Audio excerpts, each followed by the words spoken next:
Vamos ter, tal como tínhamos combinado, uma palestra sobre o HPV e a relação do HPV ao cancro do colo uterino. E têm então como palestrante a doutora Joana Ribeiro, que é investigadora no IPO. Sabem o que é o IPO? O que é? São as siglas de quê? Exatamente, Instituto Português de Oncologia. Portanto, quer os atentos, porque depois ia tomar notas se for necessário, porque depois já sabem que no teste, mais uma vez, vamos ter não é? Questões relativamente ao HPV. Está bem?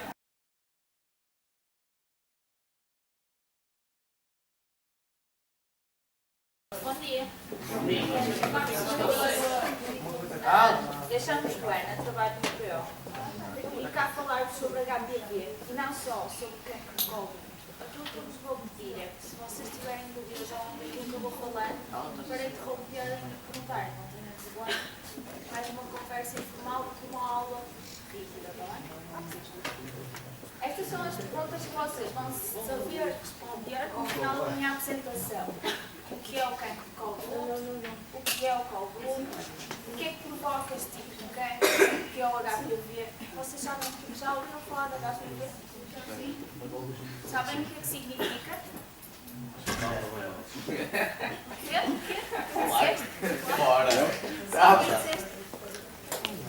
Que doenças é que provoca? O HPV é um vírus. Qual é o tratamento? E como é que nós podemos prevenir? Vamos começar com o que é o colo do útero. Vocês sabem onde é que fica o colo do útero? Vocês já tiveram ciência? É no final do útero. Nós temos aqui. O que é isto? As trompas. Os ovários, as trompas, isto é o útero, o corpo do útero. E o colo do útero fica nesta zona aqui. Fica entre a vagina e o corpo do útero. Aqui é a figura do lado, como vocês podem ver. Vocês sabem porque é principalmente importante o colo do útero? Para que é que serve o colo do útero? Nós temos o corpo, que é onde fica. Para quê? Principalmente quando uma mulher quer engravidar, e quando engravida, o colo do útero é uma zona muito importante, porque é aquela zona que fecha e que impede que o bebê saia. Se a pessoa tiver algum problema, neste caso cancro de colo do útero, tiver que remover uma parte ou o colo do útero todo, provavelmente não vai poder engravidar nunca mais. Em termos de prevalência, o cancro de colo do útero é a neoplasia urogenital frequente na mulher. Vocês sabem o que é que significa urogenital? Uro. Vem de quê?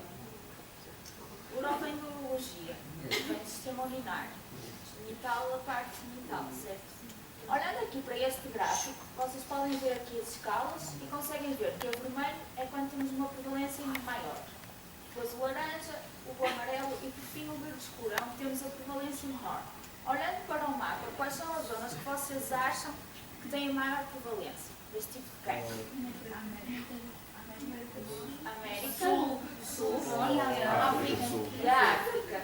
Embora na América, principalmente no Brasil também, tem uma incidência muito elevada. Apesar de eles terem programas de rastreio já organizados, eles continuam a ter uma incidência bastante elevada. E na África, por dois motivos.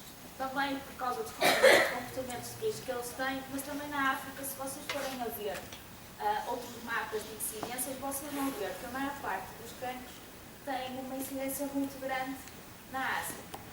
O que às vezes nem sempre é real. Porquê que acham que na África têm sempre incidências elevadas, mas que nem sempre é real? É que na África muitas vezes não há relatos de prevalência. Como os países ainda são subdesenvolvidos, não há relatos de prevalência. E os que há são aqueles que são maiores. Normalmente, há cancros em que aqui nem sequer têm zonas brancas porque não há relatos de prevalência. Mas falando um bocadinho de Portugal, em Portugal o cancro de colo do útero é também uma das mais frequentes, sendo a mais frequente na parte urogenital da mulher. Vocês conseguem ver aqui? 1, 2, 3, 4, 5, 6. É a sexta mais frequente. Embora tenham aqui o colo do útero, que este colo do útero, este útero engloba algumas neoplasias que não são bem neoplasias, são benignas.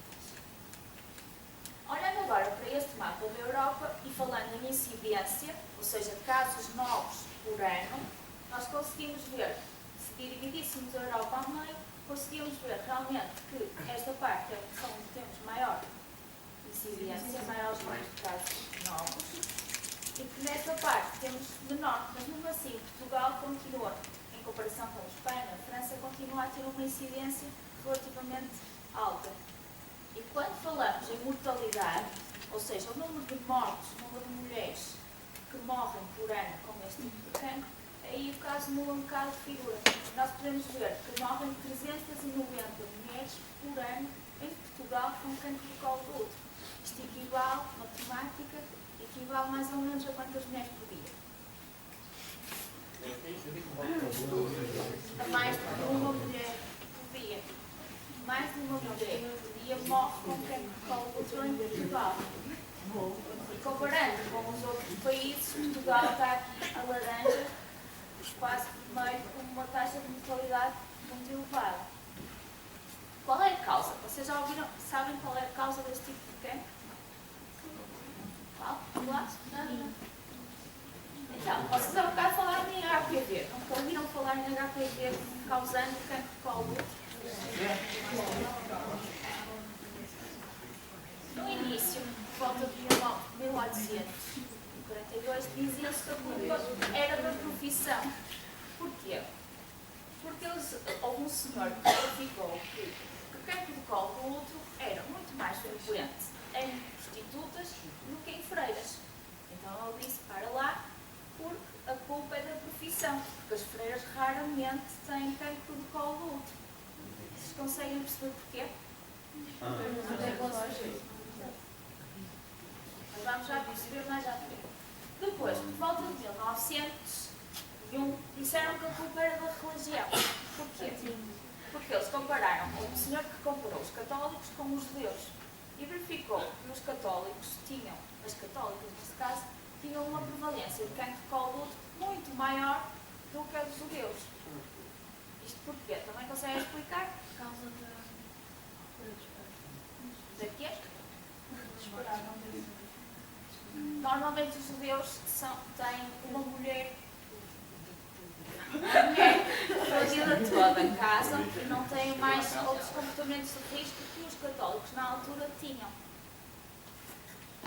Depois passou-se a dizer que a culpa era da circuncisão, porque os homens circuncidados tinham, as mulheres que tinham homens circuncidados tinham maior prevalência de cancro de colo do útero, e depois, por volta de 1970, mais próximo de nós, começou-se a culpar com o vírus do herpes. Começou-se, se calhar nós encontramos alguns herpes no colo do útero, mulheres que têm cancro, se calhar a culpa é do herpes, é deste vírus.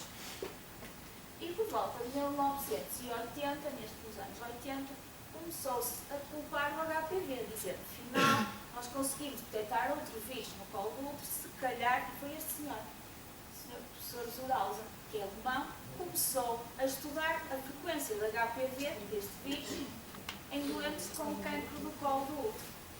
E em 2008 ganhou o prémio Nobel por descobrir a associação entre o cancro do colo do útero e o HPV. Por dizer, ok, este vírus, o HPV, é responsável pelo desenvolvimento deste cancro.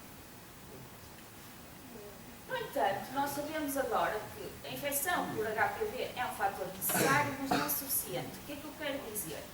Para uma mulher ter cancro do colo do útero, ela precisa ter HPV lá.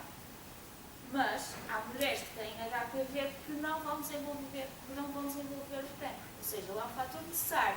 Mas só por si ele estar lá não significa que a mulher vai ter cancro. Porquê? São associados a outros cofatores, como a idade da primeira relação sexual e muitos parceiros sexuais. Porquê? Porquê é que acham que está associados a estes fatores? Porquê que acham? Acham que quantos mais parceiros sexuais tiver a mulher, maior é a probabilidade de ter cancro de colo do útero, ou quantos menos parceiros ela tiver, maior é a probabilidade de ela ter cancro de colo do útero. Quantos mais parceiros ela tiver, maior é a probabilidade de ter cancro de colo do útero. Porque maior é a probabilidade dela encontrar-se com tabagismo e que o tabagismo também é importante.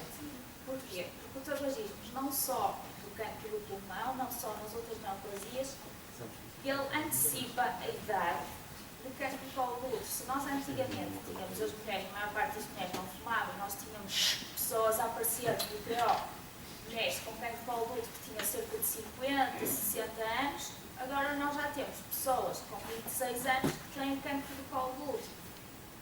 E estima-se que, em média, as pessoas que fumam antecipam 10 anos o desenvolvimento do cancro. 10 anos.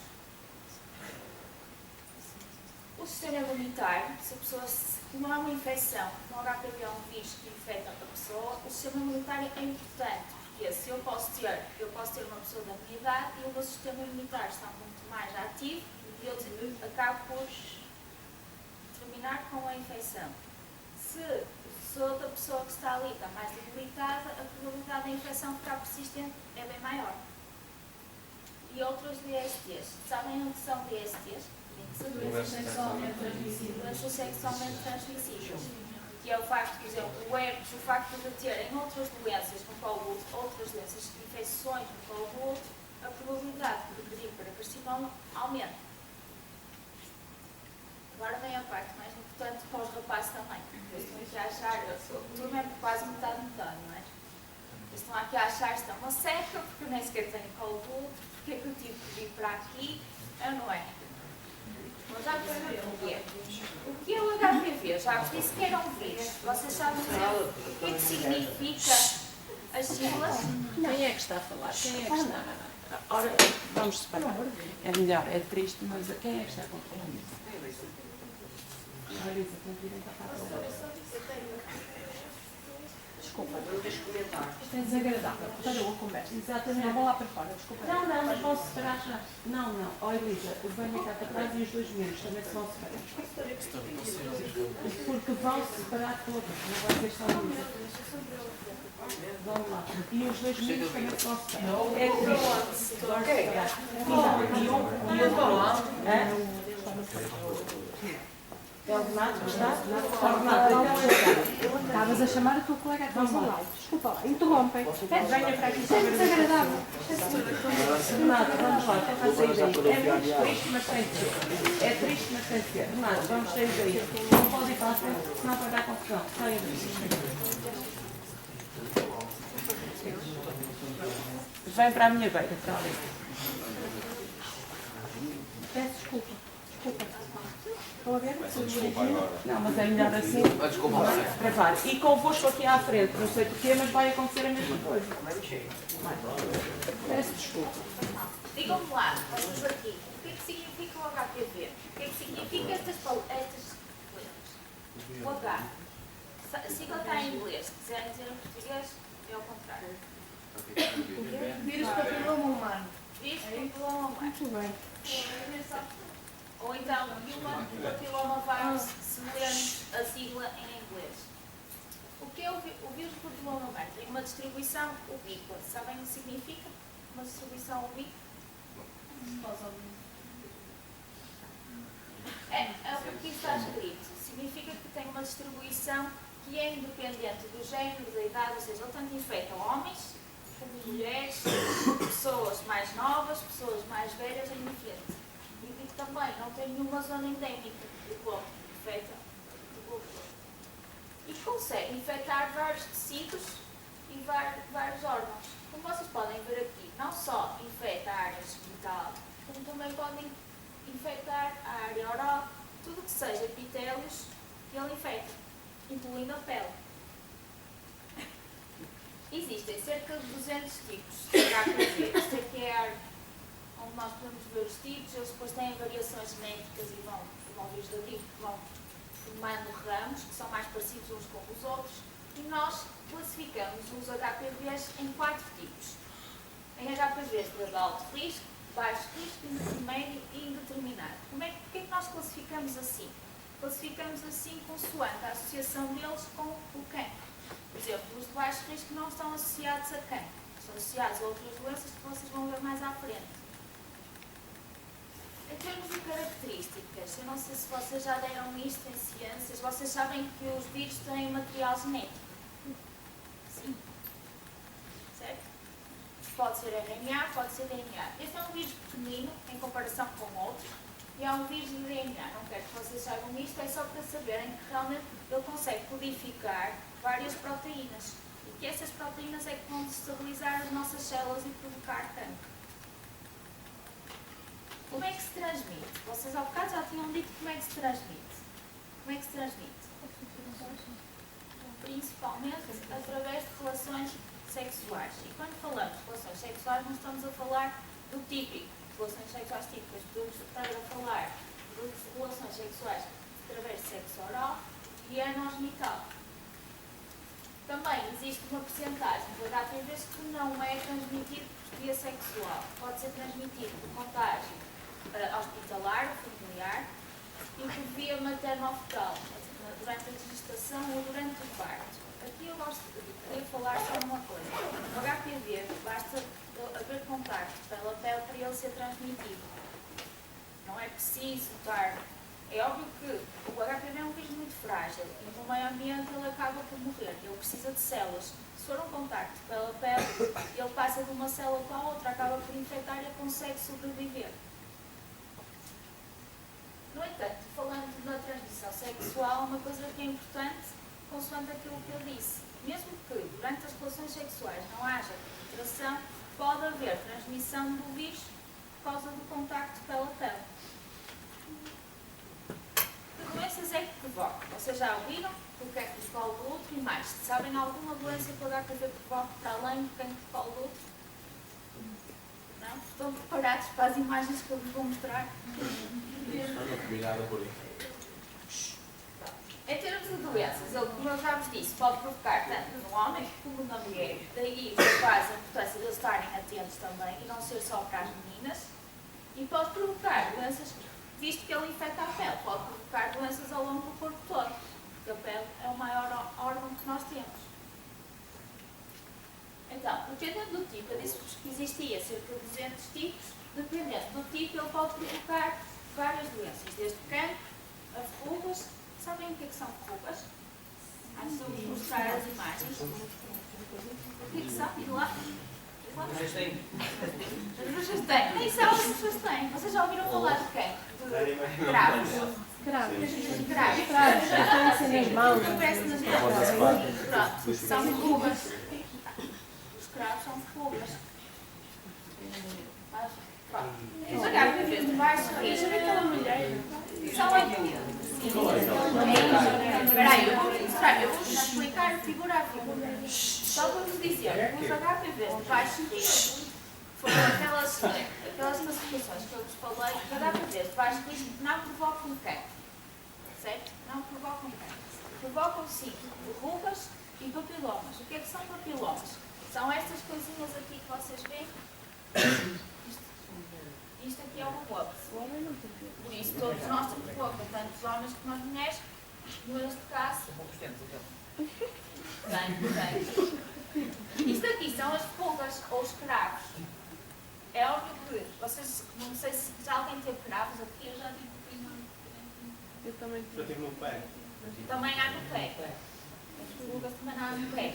O problema das mãos, quando nós temos cravos, é quando nós coçamos. Eu disse-vos que o contacto era pela pele. Se nós temos um cravo e coçamos, o que é que vai acontecer? Vai passar para outro dedo. Então daqui a pouco vamos ter os dedos cheios de cravos. Há pessoas que conseguem eliminar a infecção e nem sequer precisam de fazer tratamentos. Outros, quando têm o cravo durante 6 meses, aí se calhar é melhor eliminar o cravo. Esse tipo de cravos é provocado por HPV. Agora, não sei se vocês já viram este senhor na internet. Já. Mas eles não fizeram uma operação para tirar. Fizeram. O vosso colega está a dizer que fizeram uma operação. Fizeram, mas não valeu a pena. Ficou melhor, mas depois voltou a ficar assim. E o que é isto? Este é o senhor, o homem árvore. Que é aquilo que nós, se vocês colocarem na internet, no Google, vocês vão encontrar o homem árvore. Logo, o homem árvore vão encontrar este senhor. Os vossos colegas da Liga de também disseram que encontravam uma senhora que tinha este problema. O que é que este senhor tem? Este senhor tem um problema que não consegue combater a infecção por HPV. Então, ele desenvolve verrugas ao longo do corpo todo. ele deve ter um defeito no sistema imunitário que não consegue combater a infecção. Embora nós, se calhar, que estamos em contato com HPV quase todos os dias, só que o nosso sistema imunitário consegue combater a infecção. O problema deste senhor é que ele não consegue. Então, isto que vocês veem aqui, estas extensões dos dedos, são rugas. E o vosso colega estava a dizer que ele já fez uma operação, mas como ele continua com aquele defeito no sistema imunitário, ele acaba por ficar igual passado algum tempo. Estão preparados? Posso mostrar as outras figuras? Os HPVs de baixo risco, quando infectam o sistema genital, também conseguem provocar verrugas. Vocês veem aqui, é um pênis, esta zona aqui, cheia de verrugas. É óbvio que vocês podem perguntar, mas isso vê-se? Vê, convém ir ao médico para iniciar o tratamento. É óbvio que isto aqui já é um exagero.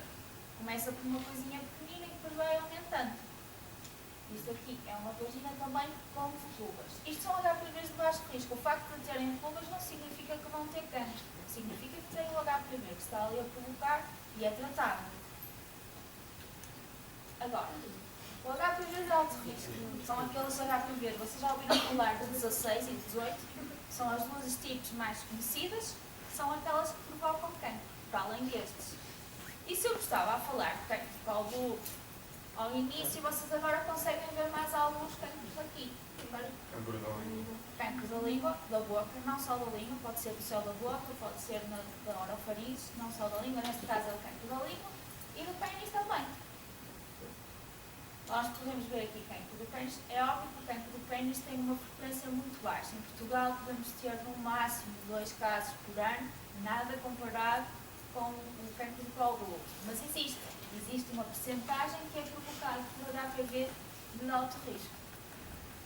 Isto aqui, como vocês disseram há bocado, aqui tem uma neoformação, um cancro da língua, provocado por HPV.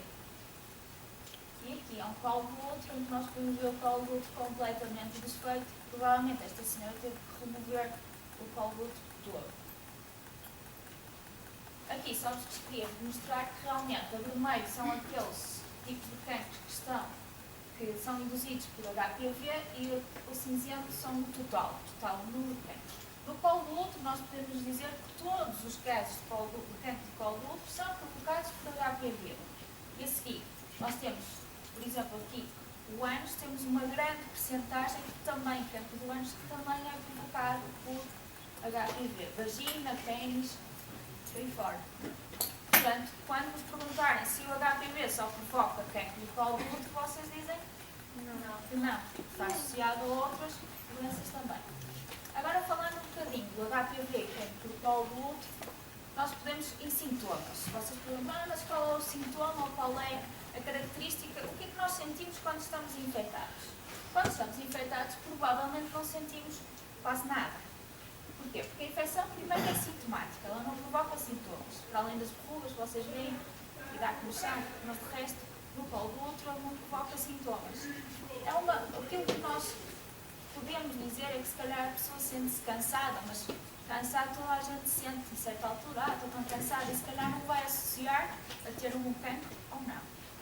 Em termos de sintomas, e eu vou dizer, estes sintomas que eu vou dizer não significam que sejam específicos. O facto de vocês terem estes sintomas não significa que tenham cancro de colo do útero.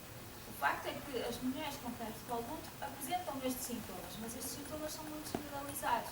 Estão associados a outras infecções ou outras inflamações. Entende?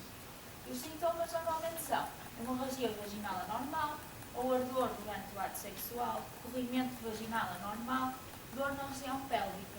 O que nem sempre acontece. Há senhoras que chegam lá ao IPO que têm cancro do colo do útero, mas que nunca tiveram estes sintomas. Elas foram reportadas por causa do rastreio, porque elas nunca tiveram ardor, nunca tiveram nada. Então, e agora, se eu vos disser que quase todos nós estivemos em contato com HPV, vocês acreditam? Sim, certo. E a verdade é esta, é que quase todos nós já teve ou vai estar em contato ao longo da vida com este vírus, tanto de alto risco como de baixo risco. Estima-se que 8 em cada 10 mulheres, mais de metade, estarão em contato com o HPV ao longo da vida. Ou seja, no entanto, essas 8 em 10 mulheres, só cerca de 95% eliminar a infecção sem sequer saber que esteve infectado. Ou seja, nós podemos estar infectados, não fazemos a mínima ideia que estamos infectados, só que o nosso sistema imunitário vai acabar por eliminar a infecção. E eu nunca vou saber se estive ou não infectado.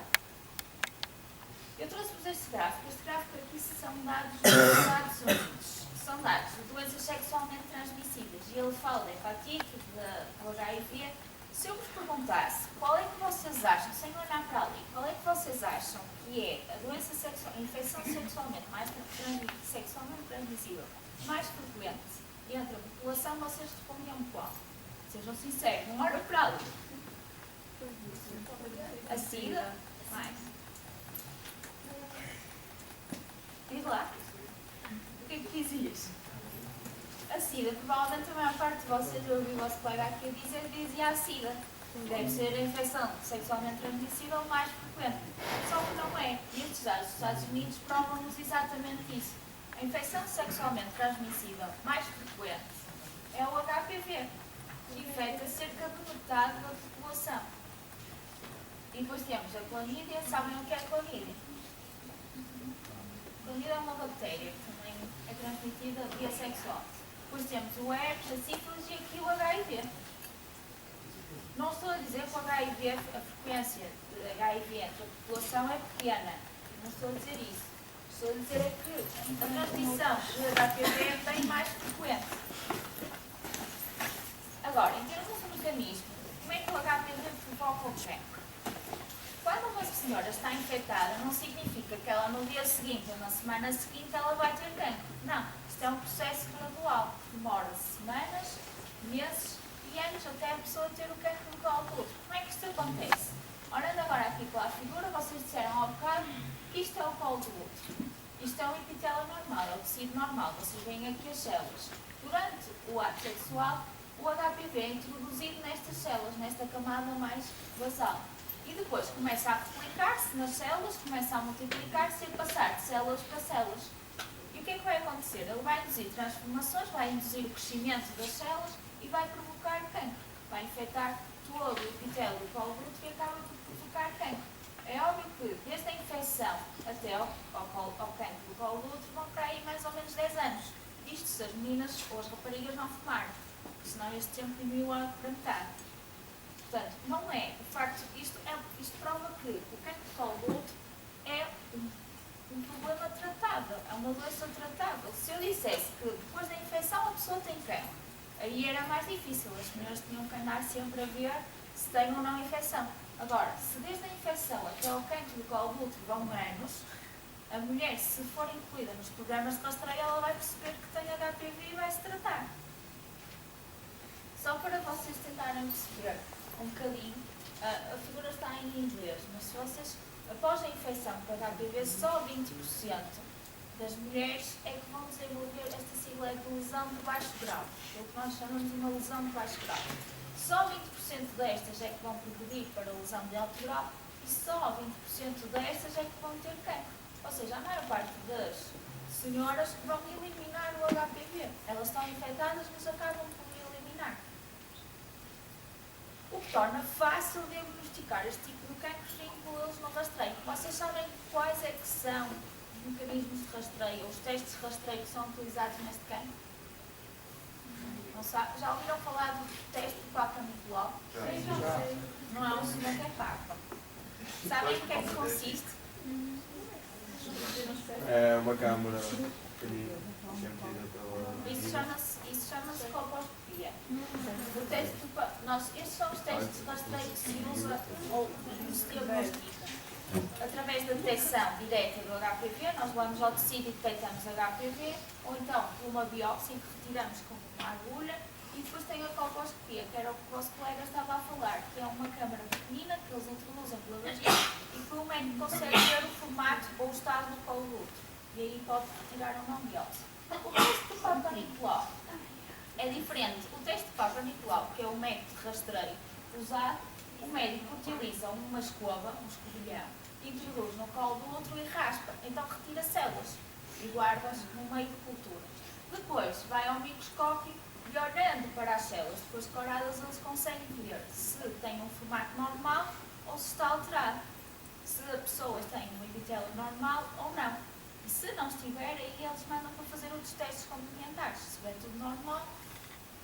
precisa de visto só daqui a algum tempo.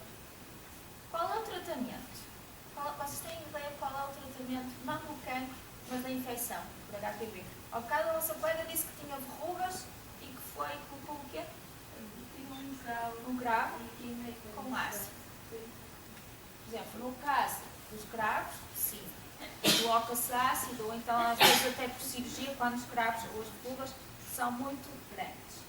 O facto é que não existe nenhum tratamento que elimine o vírus, não existe nenhum fármaco, nenhum medicamento que vá acabar com a infecção.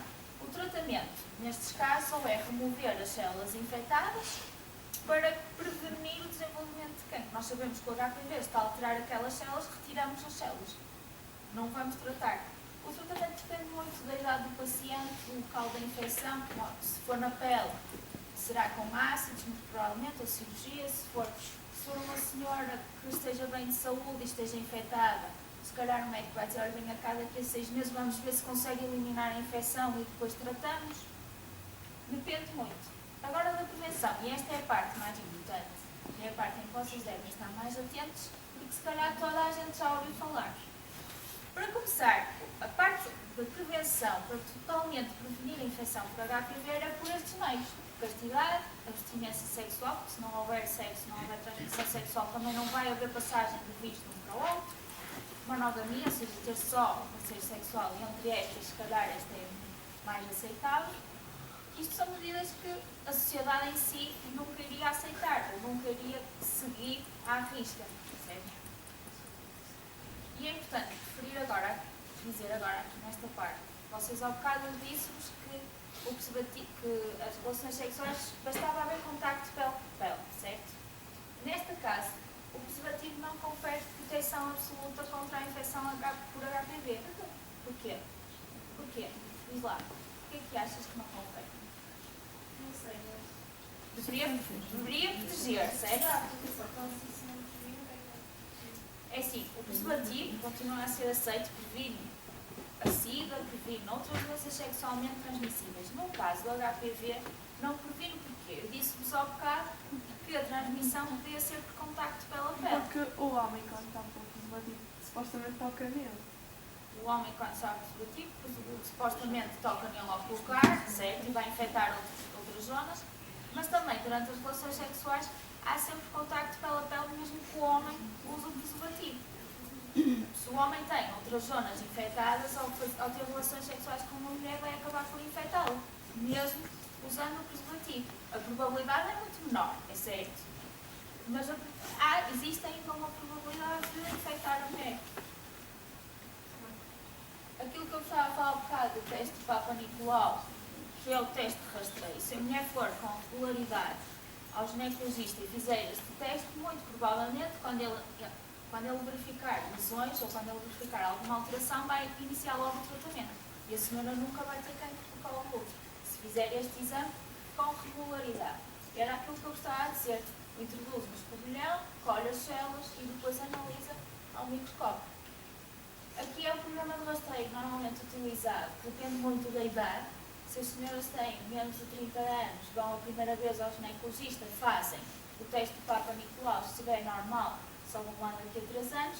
A partir dos 21 fazem o teste de rastreio todos os anos. E assim se consegue prevenir o cancro do colo do útero.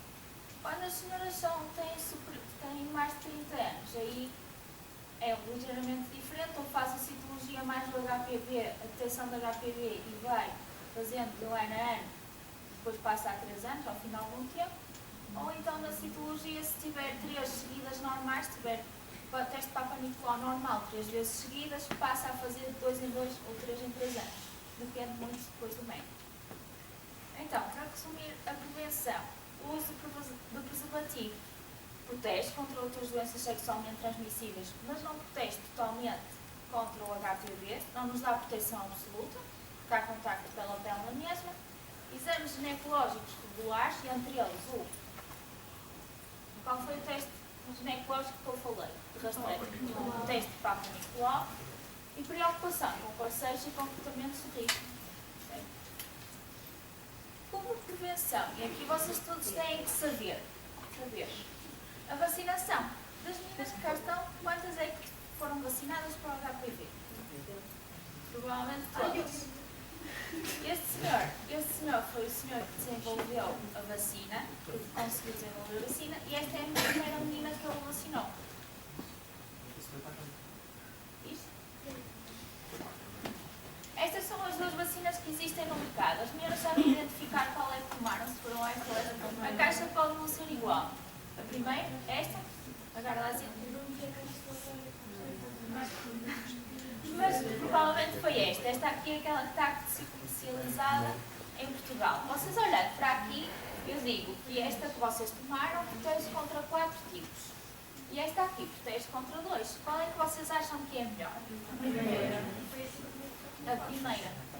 A primeira, teoricamente, protege contra 4 tipos. Só que se vocês olharem bem, só 2 destes tipos é que provocam cancro. Os outros 2 estão associados aos cravos e às verrugas. Portanto, vocês ao tomarem esta vacina não só se estão a proteger contra o cancro de colo do útero, mas também estão a proteger contra verrugas e cravos, certo? Agora surge um problema. Se esta vacina só protege contra 4 tipos, eu disse-vos ao início que existiam quantos tipos de HPV? Cerca de 200. Esta vacina só protege contra estes 4. O facto é que o 16, o HPV-16 é aquele mais frequente, é aquele que está mais associado. Quase com 50% das mulheres têm HPV-16, por isso estão protegidas. Agora não se sabe até que ponto. Daí vocês tomarem a vacina e dizer nunca mais vou ter cancro no colo do útero. Mentira. Porque existem outros tipos que estão a aumentar a prevalência e que também provocam cancro de colo do útero. O facto de terem tomado a vacina não significa agora posso estar descansada, não tenho que ir ao ginecologista, posso ter os comportamentos de risco que eu quiser, porque eu nunca vou ter cancro de colo do útero. Mentira. Porque vocês só estão protegidas contra estes tipos. A farmacêutica, neste caso acho que é a Merck, disse que existia alguma reação cruzada e que havia proteção contra outros tipos também. Mas ainda não há estudos suficientes que provem isso. E provavelmente não protege contra todos os tipos que existem. Em Portugal, esta vacina, daí vocês terem tomado todas, foi implementada no Programa Nacional de Vacinação e isso, a partir de 2008, todas as meninas com 13 anos, vocês têm que idade, mais ou menos? 15? Pronto. Então já tomaram há 2 anos, certo? A partir de 2008, todas as meninas com 13 anos foram vacinadas, ou são, ao fazerem 13 anos, está lá no boletim de vacinas a dizer que têm que tomar a vacina. E nestes anos, em 2009, 2010 e 2011, todas as meninas de 17 anos foram chamadas ao posto médico também para serem vacinadas. Agora, por que nós devemos nos proteger? Porque estamos a prevenir uma doença sexualmente transmissível e que nos protege do desenvolvimento de um possível cancro. O que nós já vimos que nem sempre é verdade, porque existem outros tipos que podem provocar. Eu pus aqui estes desenhos porquê? Porque a Merck teve que é a farmacêutica que fez esta vacina, adotou uma postura que foi: nós estamos a dar às meninas uma vacina que não só protege contra um cancro, mas que também protege contra outras doenças, como as verrugas e os cravos. Porque se eles dissessem aos vossos pais: olha, esta vacina é contra o HPV, é um vírus que provoca cancro do cancro do colo do útero, mas é um vírus que é transmitido sexualmente. E vocês vão ao posto médico com 13 anos e dizem aos vossos pais ou à vossa mãe: olha, nós vamos dar a vacina à vossa filha, que é para prevenir uma doença sexualmente transmissível. E ela disse: não, a minha filha ainda não começou a ter relações sexuais, por isso vem tomar depois, agora não é preciso. Era ou não era? Porque eles provavelmente iriam dizer. Era. Então eles adotaram o procedimento que foi: ok, nós estamos a vacinar contra um cancro e contra outras doenças, contra verrugas, contra cravos, não só contra o cancro. Para terminar, surgem muitas dúvidas agora em termos das vacinas. Estão a desenvolver-se outras vacinas que protegem contra os outros tipos, mas também surgem duas perguntas, que é: quem deve ser vacinado? Quem deve ser vacinado são as jovens e mulheres que estejam entre os 9 e os 26 anos. Por que vocês acham que dizem sempre para serem vacinadas entre os 9 e os 26 anos? Porque as idades em que começam a ter relações sexuais. Tens doações aos jovens. Olha, não, mas tem a ver no Brasil. Não, tem a ver. É assim, eu fiz um estudo há pouco tempo, quando tornei a licenciatura que era ver, pedia, fomos a escolas secundárias, como a vossa, e depois fomos a universidades, mas principalmente nas escolas secundárias, nós fazíamos a palestra e depois pedíamos às meninas, dávamos um kit que tem uma escova e um meio, um escovilhãozinho pequeno, e pedíamos às meninas para colherem, fazerem um teste Papa Nicolau, entre aspas, elas próprias, elas iam à casa de banho, colhiam, introduziam aquilo no colo do outro, colhiam, não doía nada, a maior parte delas aceitavam, e depois nós levámos para o laboratório e víamos se era HPV positivo ou não. Eu pensava que nas mais novas não ia encontrar nada. O facto é que nós começamos a ver prevalências, a identificar HPV desde os 14 anos, elas já tinham HPV. A frequência geral que nós encontramos foi 16,6% das meninas que nós testamos tinham HPV. E o engraçado, não é engraçado, mas elas todas já tinham sido vacinadas, mas tinham HPV. E porquê? Porque muitas delas, e aquilo que nós verificamos é que iniciavam uma atividade sexual muito cedo e muitas delas já tinham tido muitos parceiros. E essas eram aquelas que estavam mais infectadas. Mas era uma prevalência. E nem sequer era uma escola numa zona urbana. Não, era numa zona Lamego, Rego, era aquelas zonas do interior em que supostamente é diferente. Mas nós tínhamos 16,5% de raparigas infectadas. E agora respondendo à pergunta da vossa colega, estava a tentar responder, os 9 aos 26 anos porquê? Supostamente os 9 aos 26 são aquelas mais jovens. São aquelas que ainda não começaram, ainda não iniciaram a atividade sexual, então já estão a prevenir. Porquê? Se eu sou vacinada, mas já tive contacto com o vírus, provavelmente a infecção, a vacina não me vai fazer nada. Porque eu estou em contacto com o vírus, desenvolvo anticorpos, já tenho os anticorpos, não preciso de ser vacinada. Daí serem mulheres mais novas. Também serem mulheres mais novas porque o sistema imunitário já está mais ativo e consegue combater, consegue reagir melhor à vacina. Lá está aqui, o que convém era ser, o ideal era vacinar as meninas que nunca tiveram contacto com o vírus. E preferencialmente no início, antes da atividade sexual. Agora surgem algumas dúvidas e aquilo que vocês podem perguntar é, mas então e os rapazes? Se provoca cancro da boca, se também pode provocar cancro do pênis, embora seja em escala bem menor. Porquê que os rapazes não podem ser vacinados? Podiam, podem e devem, se forem tomar a vacina, podem tomá-la. Agora, o problema é que eles não estão inseridos no Programa Nacional, porque o HPV provoca cancro do colo do útero, que é uma infecção, que é um problema de saúde pública, certo?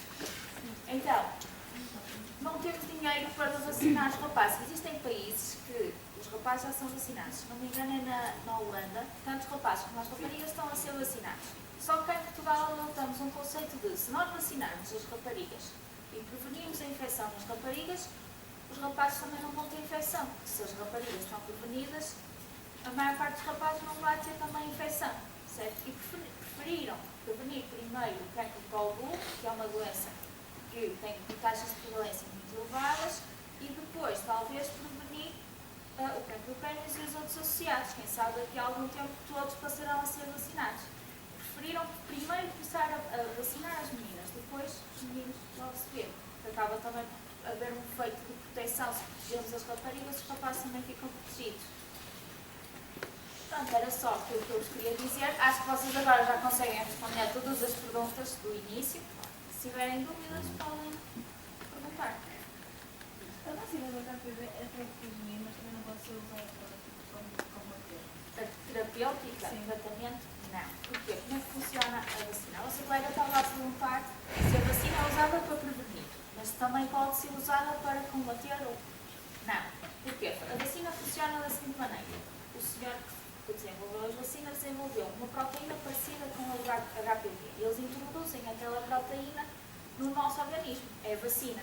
Nós vamos produzir anticorpos contra o HPV. Por isso, se nós formos infectadas com o HPV, aqueles anticorpos que nós já produzimos vão eliminar a infecção. Com o tratamento, não. Porque nós só vamos produzir anticorpos. Percebes? Se o facto de eu já estou infectada, o meu organismo já está a produzir anticorpos. Não me vale a pena tomar a vacina porque, no fundo, eu vou produzir mais anticorpos. Em termos de terapêutica, não. É só só mesmo em termos de prevenção. Por isso, daí as mulheres antes do início da atividade sexual e antes de estarem infectadas, porque depois de estarem infectadas já não vale a pena tomar a vacina, porque elas já têm os anticorpos que elas próprias produziam. Mais dúvidas? Alguém tem dúvidas? Posso fazer pergunta, atenção? Mais ou menos. Obrigada por estarem atentos. Eu acho que no geral portaram-se muito bem. Muito bem.